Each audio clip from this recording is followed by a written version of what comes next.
Mega కోడలు ఉపాసన ఇప్పుడు అపోలో ఆసుపత్రికి హెడ్ గా ఉన్నారు. అయితే ఆమె మొదట ఈ రంగంలోకి రావాలనుకోలేదు. కానీ ఓ తల్లి బాధని ప్రత్యక్షంగా చూసిన ఆమె మనసు మార్చుకున్నారు.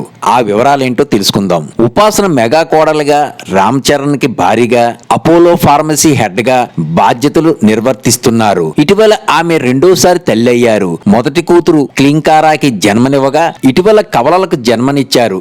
కొడుకు కూతురు జన్మించారు. ప్రస్తుతం మాతృత్వాన్ని ఆస్వాదిస్తున్నారు ఉపాసన. తమ ఫ్యామిలీలోకి వారసుడు రావడంతో చిరంజీవి గారి ఆనందానికి అవధులు లేవని చెప్పొచ్చు. ఒకవైపు తల్లిగా, భార్యగా, కోడలుగా అన్ని బాధ్యతలు నిర్వర్తిస్తూనే మరోవైపు వ్యాపార రంగంలోనూ దూసుకుపోతున్నారు ఉపాసన. ఫ్యామిలీ లైఫ్ ని, కెరీర్ ని బ్యాలెన్స్ చేసుకుంటున్నారు. ఉపాసన అపోలో హాస్పిటల్స్ బాధ్యతలను తన వారసత్వంగా పొందారు. తన తాత ప్రతాప్ సి రెడ్డి దీన్ని స్థాపించారు. దాన్ని తమ వారసులు కొనసాగిస్తున్నారు. అయితే ప్రారంభంలో ఈ రంగంలోకి రావడానికి ఉపాసన గారికి ఇష్టం లేదట. తాను ఫ్యాషన్ డిజైనింగ్ సైడ్ వెళ్లాలనుకున్నారట. కానీ తాతయ్యకి ఈ విషయం చెబితే ఆయన ఈ రంగంలో తక్కువ మందికి సేవ చేయగలవు, ఎక్కువ మందికి సేవ చేసే రంగం గురించి ఆలోచించు అని చెప్పారట. ఓ రోజు అపోలో ఆసుపత్రికి వెళ్ళినప్పుడు ఓ పేద మహిళ భవన నిర్మాణ కార్మికురాలు తన కొడుకు ప్రాణాలను బతికించమని ప్రాధేయపడుతుంది. ఆ పిల్లాడు ఏడుస్తున్నాడు. ఏంటని అడిగితే ఆమె తన బాధ చెప్పుకుంది. డాక్టర్లని అడిగితే చాలా ప్రమాదకరమైన పరిస్థితిలో ఉన్నాడని, చాలా ఖర్చు అవుతుందని చెప్పారు. ఆ ఖర్చు నేను భరిస్తాను, వెంటనే ట్రీట్మెంట్ చేయమని చెప్పాను. ట్రీట్మెంట్ చేసిన ఆ పిల్లాడిని బతికించలేకపోయారు. దీంతో ఆ తల్లి తల్లడిల్లిపోయింది, కన్నీరు మున్నీరయ్యింది. ఆమె బాధ వర్ణానితీతం. ఎందుకంటే అప్పటికే పుట్టిన ముగ్గురు ఏదో ఒక సమస్యతో చనిపోయారు. 4వ సంతానం కూడా అలానే కావడంతో ఆమె దుఃఖానికి అవధులు లేవు.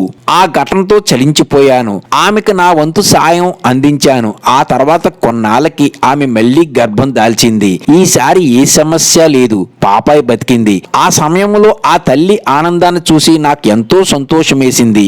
సేవ చేయడంలో ఉన్న కిక్కేంటో అప్పుడు తెలిసింది. ఈ ఘటనతో నా మనసు మారిపోయింది. తాతయ్య చెప్పిన మాటలు గుర్తుకొచ్చాయి. దీంతో ఫ్యాషన్ డిజైనింగ్ అనే ఆసక్తిని పక్కన పెట్టి అపోలో ఆసుపత్రులను డెవలప్ చేయడానికి, దీన్ని విస్తరించడానికి నా వంతు కృషి చేస్తున్నాను. అనేక కార్యక్రమాలను విస్తరించాను. చిన్నారులకు ఎదురయ్యే గుండె సమస్యలను తగ్గించేందుకు సేవ్ ఏ చైల్డ్ హార్ట్ పేరుతో కార్యక్రమాలను ప్రారంభించాం. క్యాన్సర్ తో బాధపడే పేదలకు క్యూర్ పేరుతో ఉచిత సేవలు అందిస్తున్నాం అని తెలిపారు ఉపాసన. చరణ్ తో పెళ్లైన ఏడాది తర్వాత వసుంధరకి ఇచ్చిన ఇంటర్వ్యూలో ఆమె ఈ విషయాలు పంచుకున్నారు. రామ్ చరణ్, ఉపాసన ప్రేమించి పెళ్లి చేసుకున్నారు. 2012లో వీరి వివాహం జరిగింది. రామ్ చరణ్ ప్రస్తుతం సినిమాల్లో బిజీగా ఉన్నారు. గ్లోబల్ స్టార్ గా రాణిస్తున్నారు. ప్రస్తుతం ఆయన పెద్ద చిత్రంలో నటిస్తున్నారు. బుచ్చిబాబు సానా దర్శకత్వంలో రూపొందుతున్న చిత్రం ఇది. జాన్వీ కపూర్ హీరోయిన్ గా చేస్తుంది. చిత్రీకరణ చివరి దశకు చేరుకున్న ఈ చిత్రం ఏప్రిల్ 30న విడుదల కానుంది.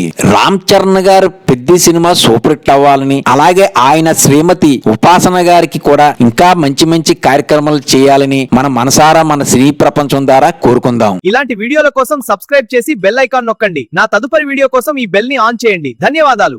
నచ్చితే లైక్ కొట్టి సబ్స్క్రైబ్ చేయండి.